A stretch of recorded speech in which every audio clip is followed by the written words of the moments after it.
money. Welcome to another episode of Practice Prosperity. We have a special guest, Anissa Howard. She is a licensed professional counselor, a licensed marriage therapist, and an approved clinical supervisor. So this is a lot. We're going to cover a lot of things. We're going to cover things like play therapy. So if you're interested in that, we're going to do a deep dive there. We're going to talk about actually how she grew her business to the point where she actually has a waiting list. So if you're aspiring to have a waiting list, this may be the episode for you. So welcome. Glad to be here. Thank you so much for inviting me. And thank you for allowing me to share this space with you so that we can talk about these things. I'm very happy, very excited to be here. Very good. So to start us off, can you please describe your practice and the type of clients that you serve? Sure. So I am in Middle Georgia, and I currently service a variety of clients with a lot of different issues, but primarily attention deficit hyperactivity disorder, depression, mood disorders, things of that nature. And that includes adults and children. Primarily, I started with a focus in working with children who were in foster care. But now I kind of transitioned into kind of working with a variety of individuals. And I also have interns who work with a variety of issues. So let's begin at a high level. So how do you define your trauma-based work, and how do you see it has evolved as it is today? Wow. So when I think about my trauma-informed work, especially as a mental health professional, it really encompasses understanding how experiences that individuals have had in the past and the present, and how that informs their psychological well-being. And some of it relates to attachments, their abilities to engage in healthy relationships. And so in counseling, what that looks like is making sure that we attend to the traumatic experiences that our clients bring into the space. I did recently undergo a training in what's called eye movement desensitization and reprocessing therapy. So staying abreast of evidence-based approaches to kind of help and be more effective in my work with clients. Very cool. Very cool. Now, what are you seeing a lot? What are the traumas that are coming to your office day in and day out? Like, what is trending in your area, the people you're serving, that you're like, hey, this may need to be talked about a little bit more? Two things primarily. The first relates to traumatic experiences originating in the family, of course. I see a lot of intergenerational strife, a lot of relationship ruptures and things related to, mother-daughter difficulties, or just strife with the parental dyad. And then the second thing that I see the most of, believe it or not, is like workplace trauma. There's a lot of that going on around here. Yeah, yeah. I'm curious, why do you feel like you're seeing this trend as far as within the family? Like what do you think is going on with family dynamics that are causing these things to happen? Well, I think some of it is that we haven't always provided a space to talk about things related to the family. I can speak as a person of color. Um, you don't tell your business. You don't put people in your business. And so there are things that might go on. And when we are involved in systems, we are invested in those systems. And we don't always know that the things that we might be experiencing are unhealthy for us, or that they are, toxic in the way that we now endure that term. And when I think about the majority of the things that kind of carry into the counseling session, it comes out in a way that the person doesn't intend. So maybe they're in a relationship where they're married, or they have a significant other, or something to that extent that really causes us to have to really dive deep into to really explore the layers of the trauma that they've experienced. Gotcha. And one area that you have chose to kind of sometimes unearth that trauma is something you call, well, is called play therapy. So for those who aren't familiar with that, can you kind of give a brief overview of what play therapy is, and what was your journey to getting into this space? Sure. So play therapy is a modality of therapy that is kind of like the antithesis to talk therapy. So it's not that we don't use verbal language or that exchange. It's more or less that we believe that play is the natural language of children. And so, in order to really understand and to relate and allow us the opportunity to indulge in their space, is to understand their natural language. So, by monitoring their play and engaging with them in that way, we allow them to express themselves when they don't always have the words. Mhm. Now, I got into play therapy in graduate school.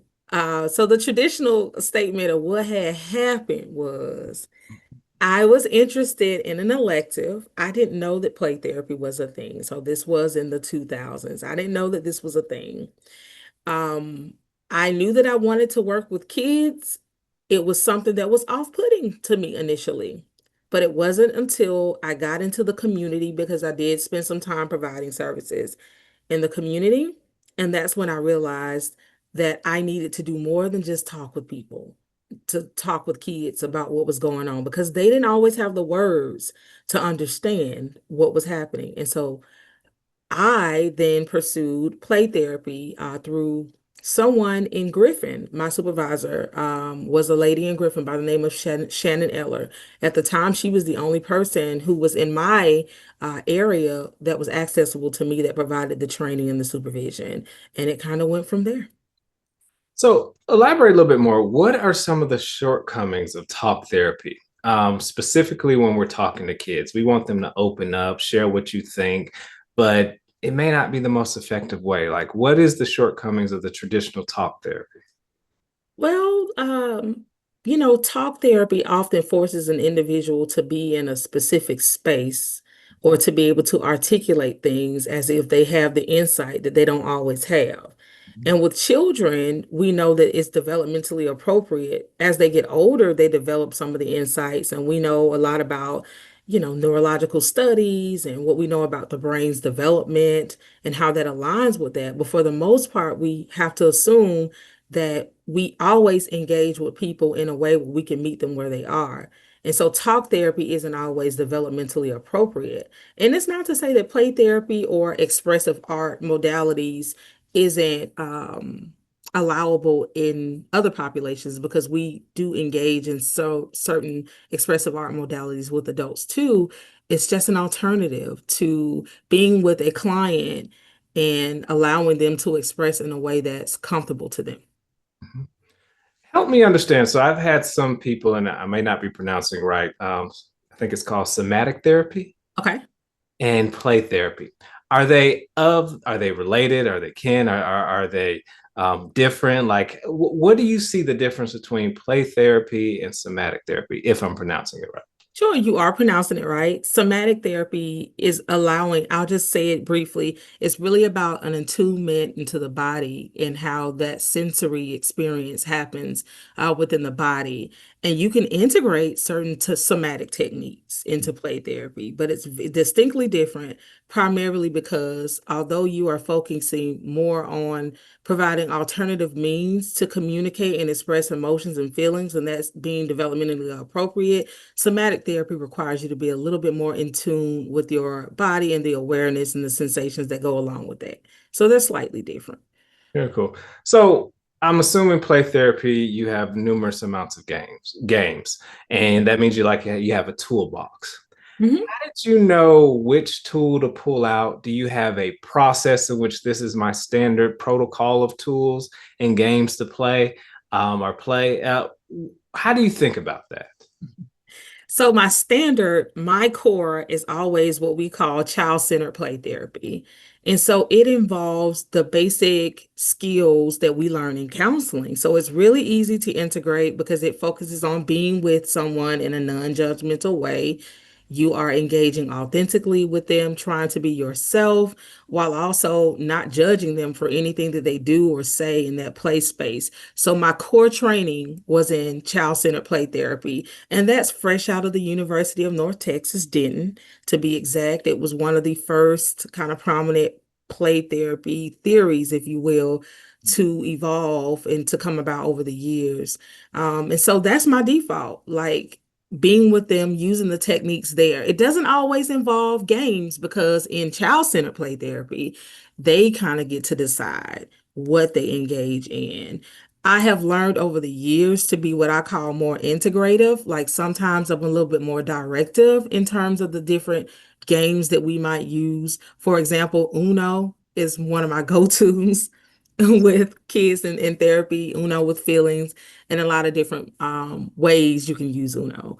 So, gaming in the child-centered sense Mhm. is a little different because they get to decide. And the gist of that and the rationale for that, Randall, is the adults outside of the playroom decide everything else for them. So giving them the space and the opportunity to explore and have some input on what happens to them in that space is therapeutic in and of itself. Wow. I never thought about a kid lives a lot of their life being directed in different spaces. And even Hmm. though they are directed to show up, but once they show up, I guess it's their show Hmm. going forward. Now, if somebody's listening to this, they're like, hey, I want to learn more about this play. Like any advice as far as going down the path of getting there, like should they prep themselves for either emotionally or academically to begin this journey? Sure.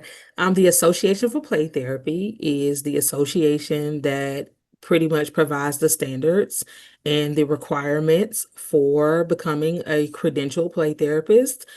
So there are actually two types of registered play therapists. So that's the credential. You can be a registered play therapist, just kind of like a generic practitioner, and then they also have a school-based play therapist, which, today in our time, having the emergence of mental health and the provision of those services in schools can provide an extra cushion. So, for those individuals who are interested, they could simply go to the Association for Play Therapy, and they could get additional information there. We also have a state branch, which is the Georgia Association for Play Therapy. I actually am on the board for the Georgia Association for Play Therapy. I serve as in the capacity of a treasurer. And so we have information there. They also have meet and greets and networking events. So I would tap into those two resources to get more information and to become more involved if you're interested. I like it.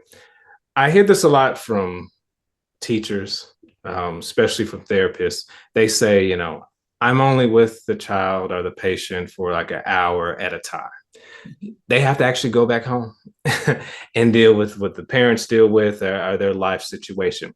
Explain what is the expected involvement of parents when they take their child to therapy? Because I think sometimes it's easy to think we drop them off like it's a basketball camp and there's their job teaching basketball. But no, there's a job when they actually come back home when we talk about therapy. Kind of set that up for us.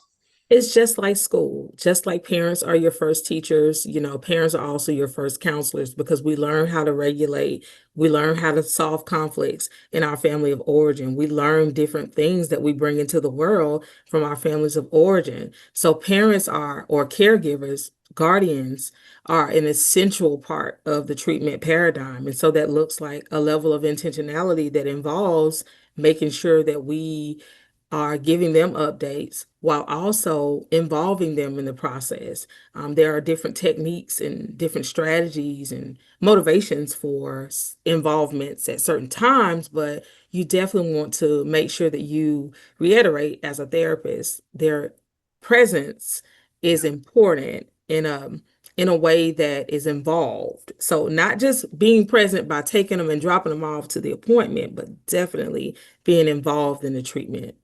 It's definitely important. Now, what do you say to the parent that says, I'm busy? I drop off my kid at 7 a.m. I pick them up around 6 p.m. Eat, get ready for bedtime stuff, and that's pretty much the end of my day. And I may have an hour to myself. How do you help that parent really think through their need to get involved in their child going through therapy, any type of therapy? Yeah, I commend and I understand that the load of a parent is definitely challenging at times, especially with all the responsibilities and if you have kids that are active, all of the other things that can consume one's life. But I would say therapy is not the time for you to have an hour to yourself. It's more about recognizing how I can be more a part of my child's day-to-day life. Because when we really dissect the realities of the way that we are in society today, we don't get to spend a lot of time with our children and our families. And, most of the time they're in school. And so it's really important to reframe that and consider it as an opportunity to take a deep dive into the life of your child in a way that you normally wouldn't have an opportunity to do so. Interesting. I like that. So you decided to start your own business. Why? What was that? Why what made you go out? You could have worked for organization that provides this type of services, but you say I want to hang my own shingle. Why did you do that? Truth to power. What had happened was I alluded to earlier that I was a community-based provider. And the strain of having to go into homes and really feel like I couldn't make a difference by way of attrition. People would kind of fall off, people would move. It became a very frustrating experience for me. And as you can imagine financially, it just wasn't sustainable. So I felt like starting a practice was the best way for me to impact change at that phase of my career, while also providing me with an opportunity to have some stability for myself. I got you. That makes sense. So go back to the moment that you decided to go out on your own. Mhm. What were the emotions? What was the thoughts going through your head? What was that like? I was frustrated about a circumstance that happened with an employer, and I had felt taken advantage of. Mm, And I felt like if I carried on with that particular situation, that I was going to um, not be as effective because I'm worried about this other circumstance and not able to do the work because I'm feeling vengeful or frustrated. And I feel like that wasn't conducive to being a healthy therapist. And it actually, it was now that I think about it, it was more or less kind of like a traumatic experience, to work. And Um, it's no secret that sometimes in the community-based setting, you can involve yourself with organizations and individuals that could really impact how you provide services and how you see those kind of arrangements. And so that's what it was for me. I was frustrated, fed up, and I felt like if I stayed, I was going to be a different person. And I just did not want to do that. see that. I could have some. Let's take a step back. You mentioned this, and I'm sorry I missed it. So, You felt like, hey, I felt like I wasn't making the difference as you could make. A lot of community-based organizations, what I observe is, they try to check boxes, they try to achieve numbers. Healing is maybe a secondary goal. It's kind of like a politician's first job is to get reelected. What did you see that? Do you see that in these community-based organizations? And do you have any idea of how to fix that? well, the problem was systemic Mm, to begin with, because I think we didn't always regard mental health in the same way that we regarded other health matters. And so I think over time, there have definitely been some improvements, some advocacy work that has happened that has made that all the more better, to say that. But 10 years ago, that just wasn't the case. And so it was definitely one of those, you need to see this many people to mhm. make this much money, Yeah. and you need this form signed, and you needed this. But then I recognize on the provider side, I wasn't receiving what I needed. Like sometimes I wouldn't have a clinical supervisor who was in my discipline. And so the way that I ameliorated that was to get my own supervisor. And so to go back to your original question, I think that we have made positive strides to really improve some of the things that I experienced early on, and I'm really excited about that. But as with any effort, it's always ongoing. There can always be more improvements, but it starts systemically. It starts with the policies therein that relate to it, and having individuals who are not in those positions of providing the services to make those policies can really be challenging is because they're oftentimes disconnected with the realities. All right. So you're at the point, you're frustrated, you want to make change, you want to control your own destiny. May I ask, what was the original business plan, if there was one at all? The latter, if there was one at all, because there was no business plan. I was just fed up and I was like, you know what? Go for it. I had a supervisor at the time who offered me office space. And I was like, great, I'm gonna take it. I'm just gonna take a step on faith. I'm gonna take it. And then I realized, wait a minute. I have to, have furniture for this office. I have to figure out a marketing plan. So these were all things that I had no ounce of knowledge about and didn't really have anybody who could kind of walk me through it, so to speak. So I had to figure out a lot of things on my own. I didn't have a consultant because what's a consultant when you don't have any money? So I had to figure a lot of things out. Yeah, it is a little bit of a catch 22. So what was your approach of figuring out? Was it a lot of Google searching? Was it talking to people in the industry? Like, how did you eventually piece together this thing that is your business now?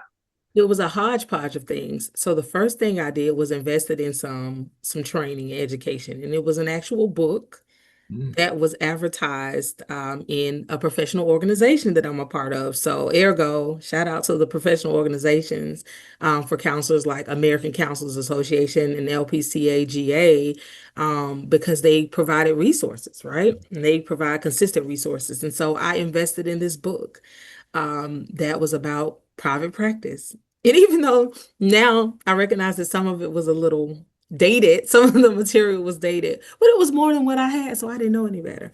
And it offered me some strategies for not just starting, some things to think about from the foundational level, marketing, which I didn't even think about in terms of that piece and how to leverage my previous professional networks and really an ongoing effort, though, at learning and growing in that way.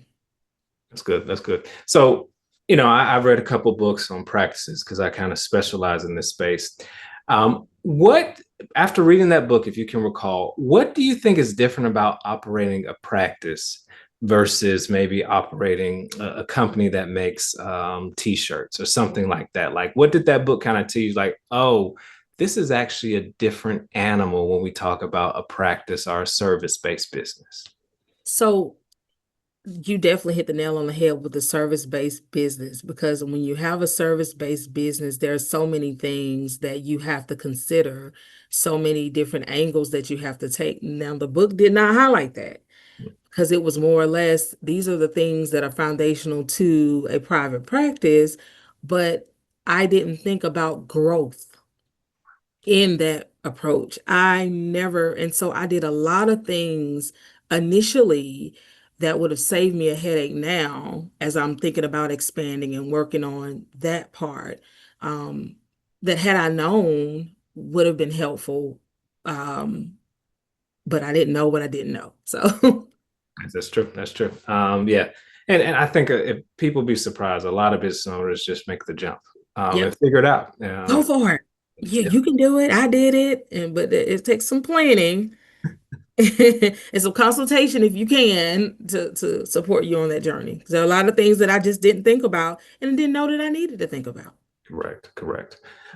And so now at this point, were you already, certified as a play therapist? So where are we at as far as the education journey when you're starting your business? So when I started my business, which was in 2013, I was not yet a play therapist. I decided to pursue that credential. I was in the process of pursuing it and didn't really finish completing it until 2015. 115. Okay, okay. So you're out there, you hang your shingle. How did you get your first client? Like, who knocked on your door and say, um, therapy me? I can't remember because mind you, because your girl had it all figured out, but didn't really have it all figured out. Yeah. So, which means that the extent of my marketing was Facebook.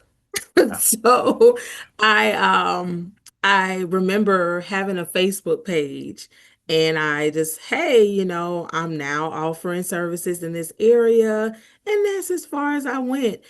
I received my first client Mhm. from a Facebook referral from a friend who, well, not necessarily a friend, a classmate Yeah. who said, hey, I have this, I've had these interactions with this family that could really use some additional support. Are you taking new clients? Here's the information. And that was my first client through Facebook. That's crazy. Interesting. Hmm. Yeah. Which probably alludes to what you learned from reading about the, your therapy book. How that's actually how you receive business in the service-based business. It's Girl. not directly. So now you have the client come in, but you actually have to think about how you charge them. Mhm. Kind of elaborate a little bit on, initially what was your pricing journey and where it's at today. Okay.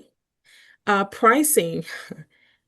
Um, I'm going to say something that's a little different, Mhm. right? And then I'll explain kind of the evolution. So my pricing journey originally was based off of what I thought my worth was, which was I'm inexperienced.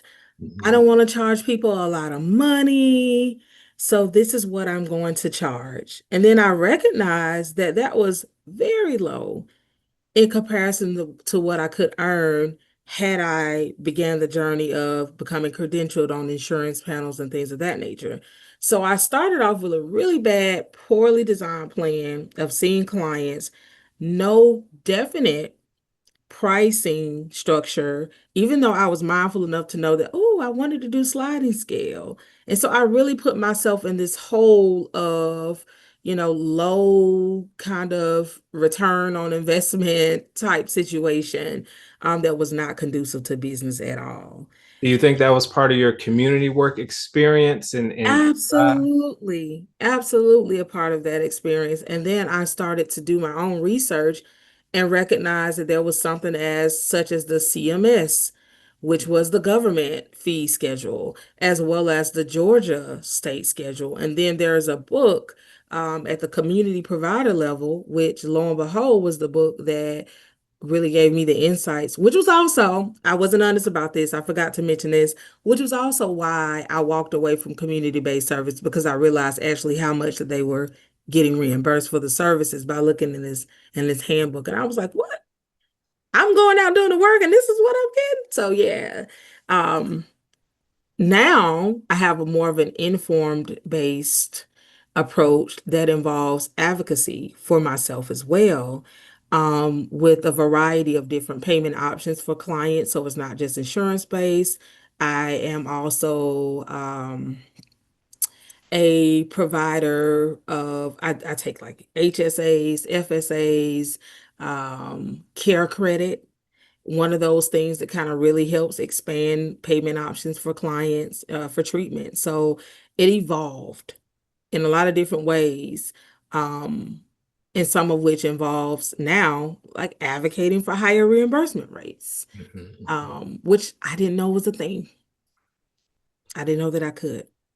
It sounds like there's an education on how therapists get paid in general. Oh yeah. I think you wisely say, HSA, FSA, those are accounts that are just waiting there for services to be provided.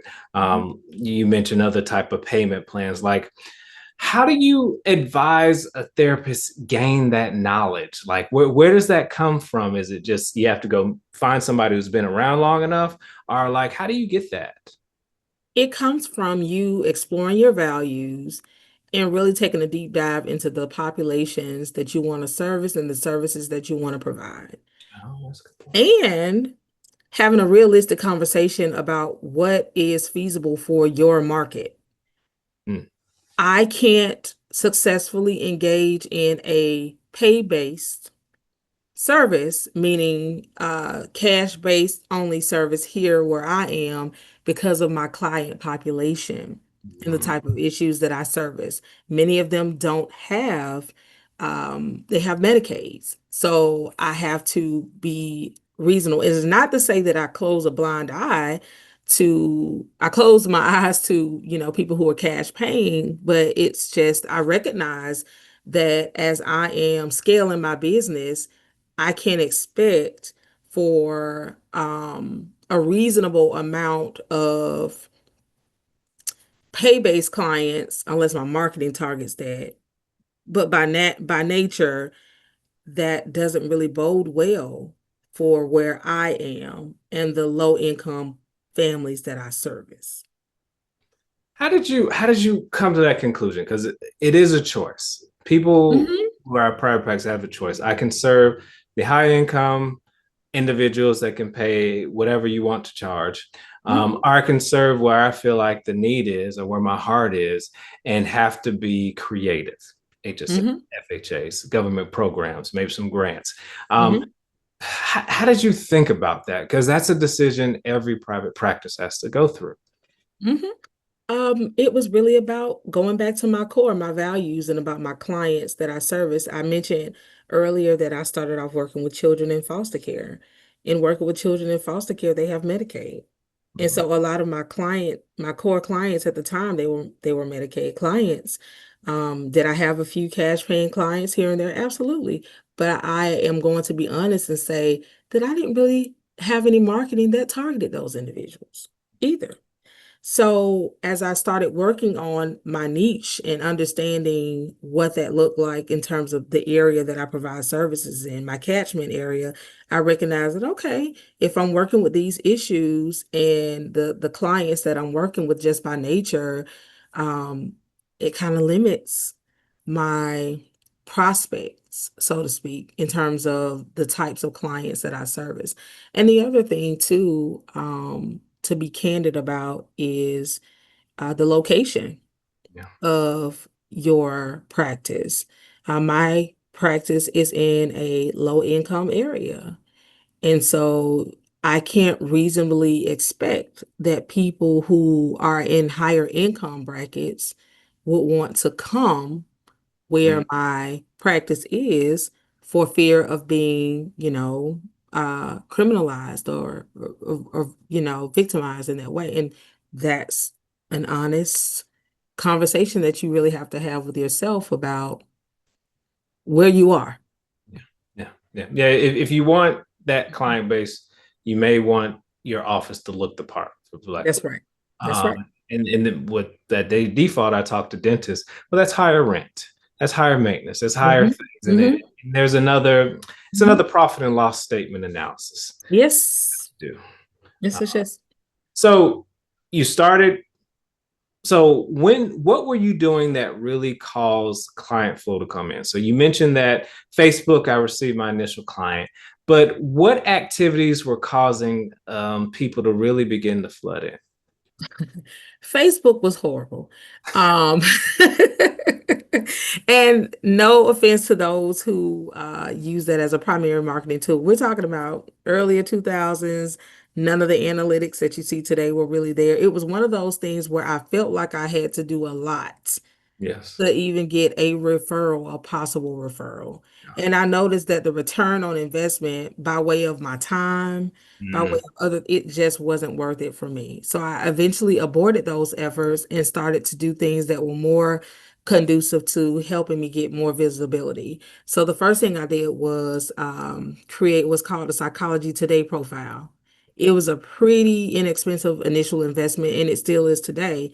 What happened initially was I was referred by someone and they gave me 6 months free. I had 6 months of free advertisement that I took advantage of.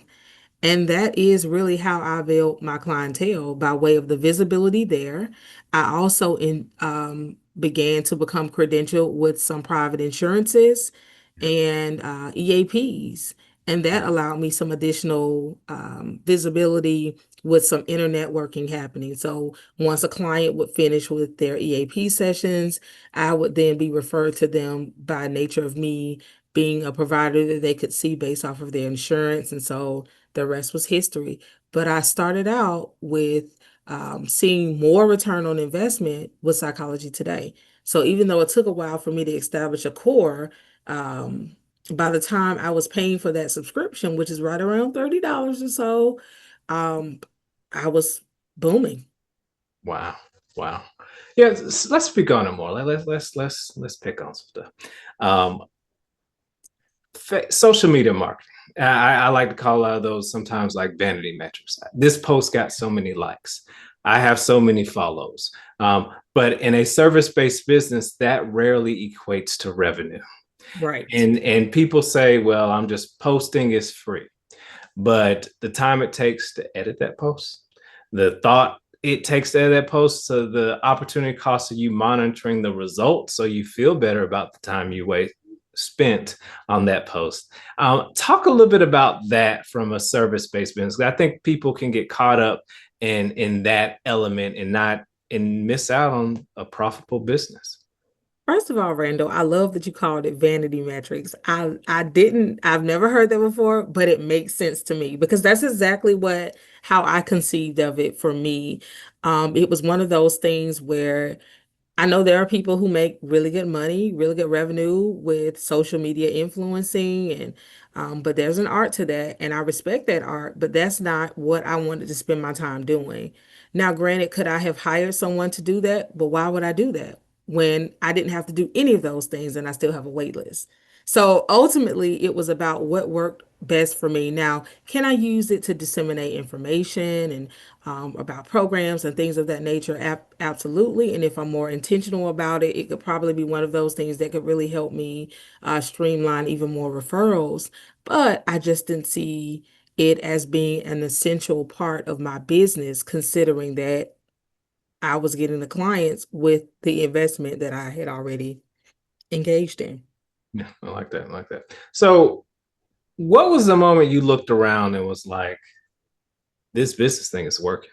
Um, I'm not going to have to update my resume every year. I may have been tempted to submit a couple times, but what was that point for you where it's like, I think I got this.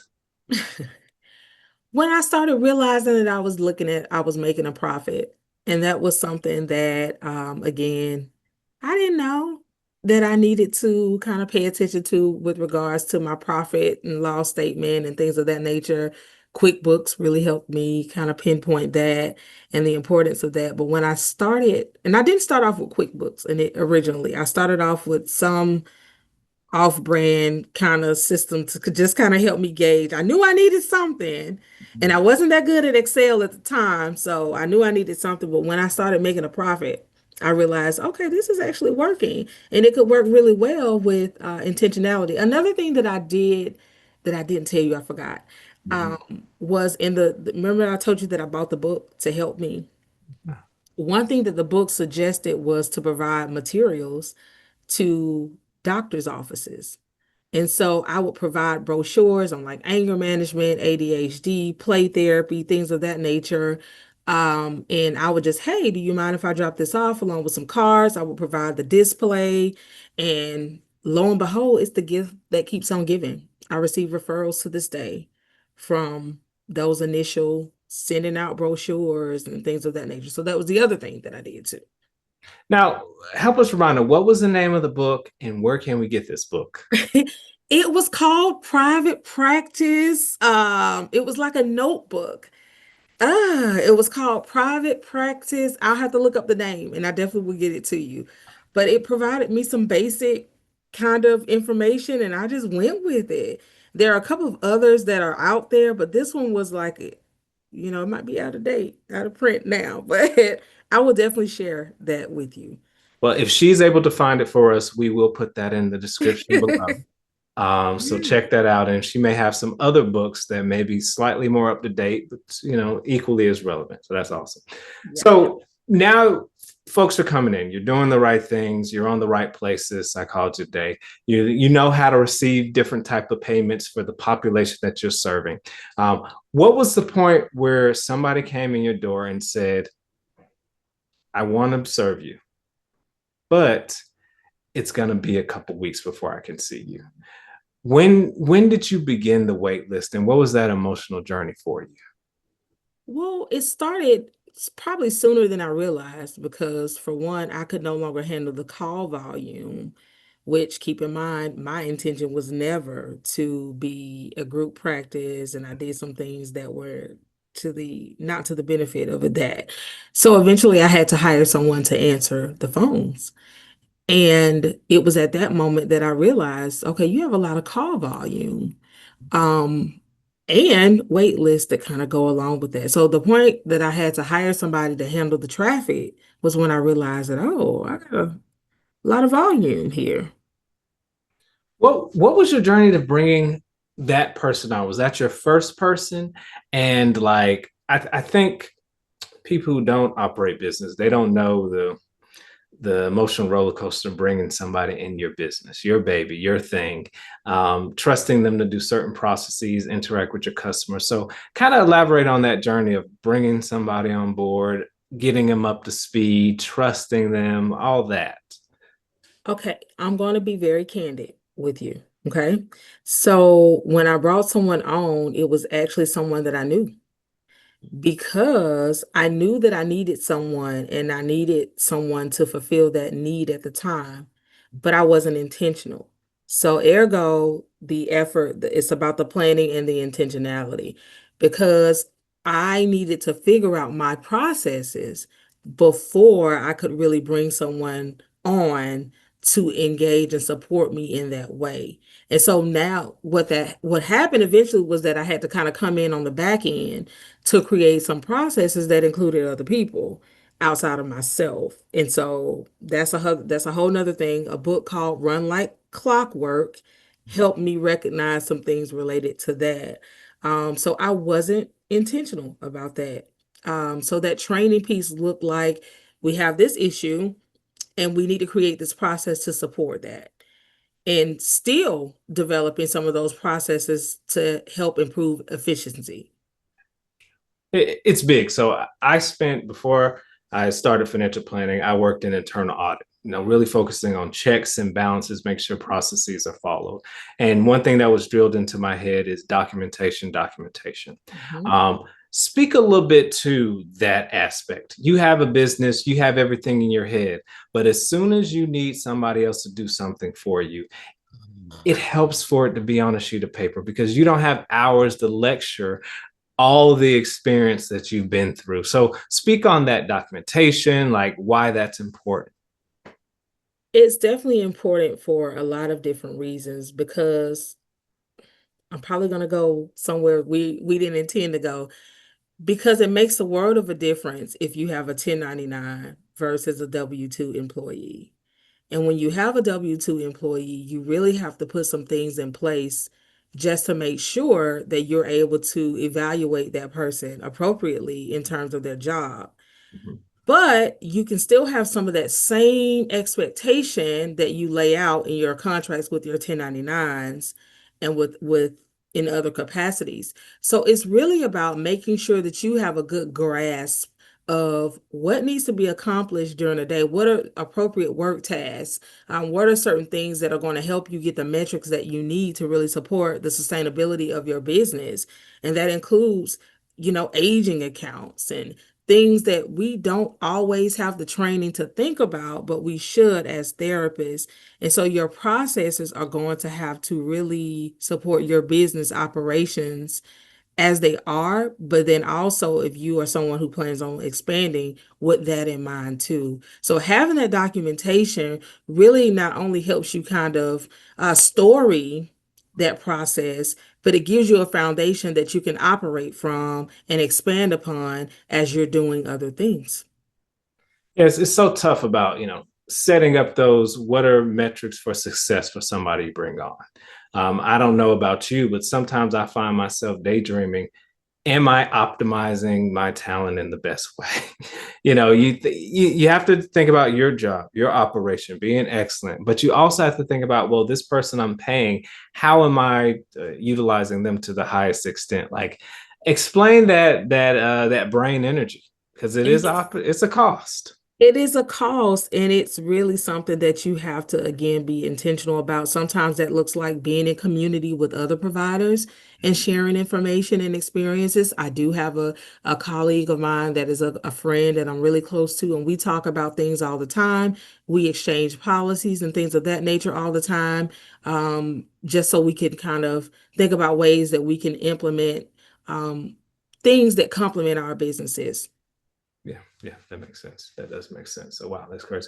So let's talk about. So this is a practice prosperity. So let's talk about finances. So um, initially, if somebody wants to go into practice for themselves, what financial advice would you give them?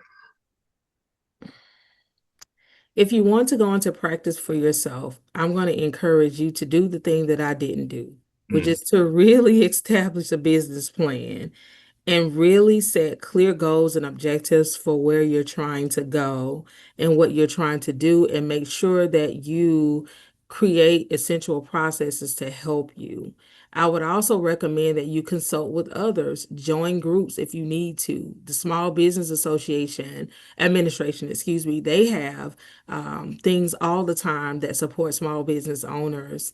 So if you are low on funds, consider using some of those SCORE and Small Business Administration initiatives. But definitely consult with someone, talk with someone who does know, that can really save you a lot of headaches in the long run.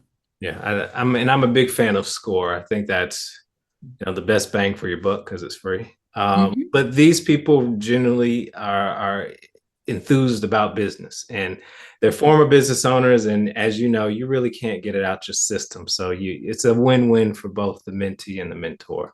I think Mhm. that's good. So there's a lot of different exit options for business owners. They can Sure. sell their business. They can hire professional managers and they can kind of, milk it going forward. They can share equity as far as operators. So, what do you believe your exit may be?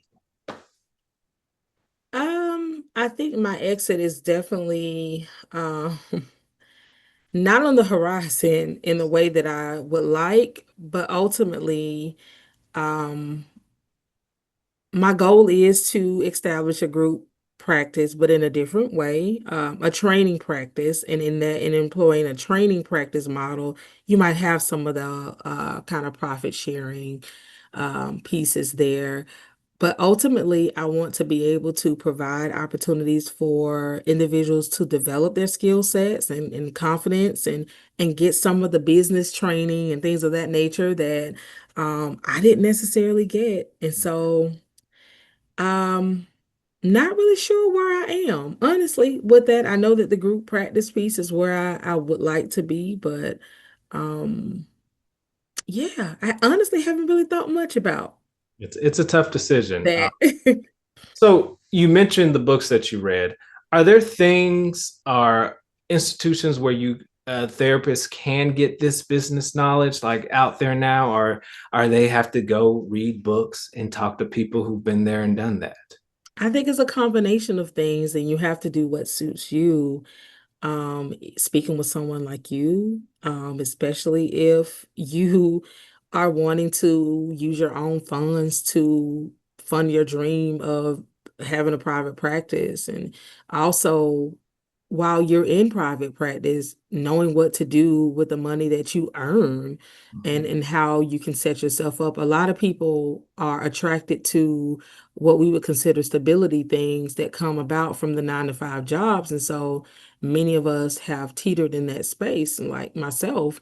Um, but you can create the same kind of safety nets in your own private practice with a level of planning and speaking with individuals about what that looks like, small business retirement plans and things of that nature.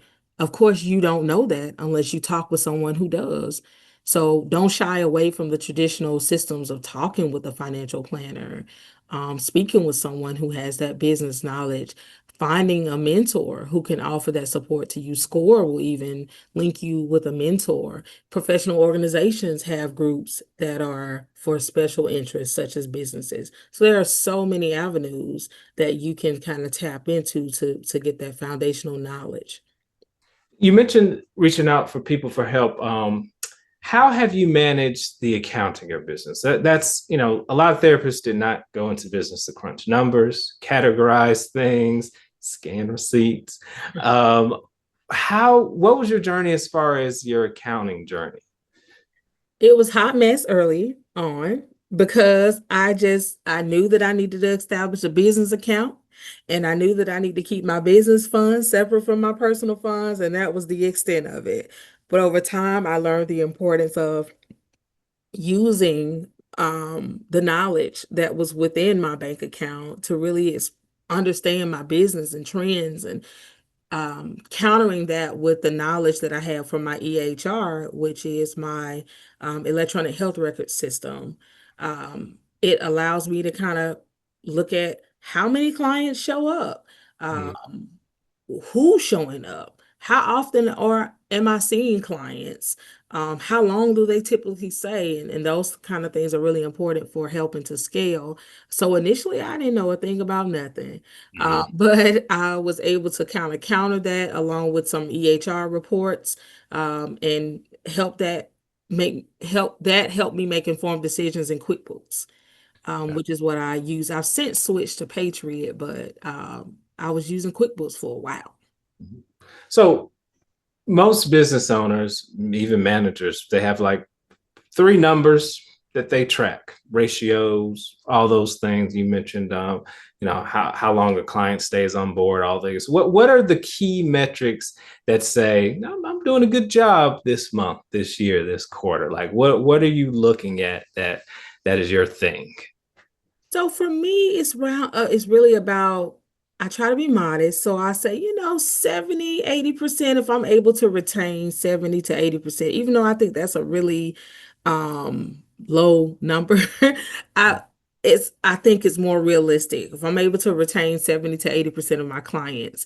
But the other side of that is the revenue that comes with it. And so I have an idea as to what I would like, and if I'm able to earnestly earn 80 to 90% of that. Of course, my goal when it comes to making sure that I'm reimbursed appropriately for the services provided is 100%. I always want 100%. If I provided the services, I want it. But, really honing down on that and being realistic about when that's happening, and when it's not happening, I'm adjusting on the back end. That's important. Like if somebody's creating a business plan, you might say, "Well, I'm getting 100% of the revenue that I earn." It's like that's not the case. That's That's not how math business math works, especially when you're doing definitely insurance companies. not. So this is where I take my advice. So, given the clients that you serve, Mhm. what are some areas that financial planners could help? You'd have the clients, you're with them day in, day out. You may deal with the kids, but I'm sure you overhear some of the parent stuff. Like, where can financial planners make the biggest impact? For the first time in a while, I learned about financial trauma, right? Because we are living in a day and a time where not only are people having issues with making ends meet, but we also live in a time of crime where Mhm. people are victimized by, cyber incidents. You've seen on the news about the whole parking toll thing, and or people can become victimized because of the spoofing and credit cards. And even with my lower income families, especially in Georgia, for example, there was an incident with the food stamp cards where people were, you know, duplicating the numbers and spinning up their food stamps, and people weren't able to have food. So it's really about tapping into what's happening, and then ultimately meeting people where they are, because the reality is financial stressors, to me, Randall, are very important when talking about um, mental health and other things, because they are related. And financial counseling is super important. So managing a household when you have modest income or one income stream, planning for college, things of that nature, or how to support your kid when you are in a first generation situation. Um, when is the right time to go back to school, or making a shift in a position at work, all of those things have implications in a financial sense. I think that's big. I think a lot of financial planners may shy away from those because those are sticky topics. Mm-hmm. Do I stop making income to do what I love? Mm-hmm. How can I focus on I've been scammed, now what? Mm-hmm. Can I start over again? Those little things, I think, we shy away from, pretend like they don't happen, but that's a big deal in this state. And just managing a household on a modest income, like inflation coming up, though, when people had to pay more for eggs, it was a funny joke, but it wasn't funny for a lot of people. It was not funny. And I think that's big. That's a big. So if somebody's listening to this and say, hey, I'm ready to be on that waiting list. I need somebody like this in my life to help my kids move forward. Or I just want to reach out because I think you're operating an amazing business. Like, what is the best way to get in contact with you? You can definitely reach me by way of email at counseling, that's COUNSELING at deerfieldhelps.org. And that's DEERFIELD, helps, HELPS.org. Awesome. So we thank you very much for joining. Anissa Howard, licensed professional counselor, licensed marriage and family therapist, and don't forget, an approved clinical supervisor. You were honest. I feel like told it like it is, which I think a lot of people don't talk about in business. So thank you very much for joining us today. No problem. Thank you for having me. Take care. Feeling the pressure? You're not alone. I'm Randall Lavery with Deasil Wealth Management, and I specialize in simplifying wealth for those who are near retirement and business owners. We'll create a plan that fits your unique needs so you can actually enjoy the wealth that you built. We consider our firm results-driven with a touch of fun. Ready for clarity? Click the Learn More and schedule your free discovery call. Let's build the financial future together.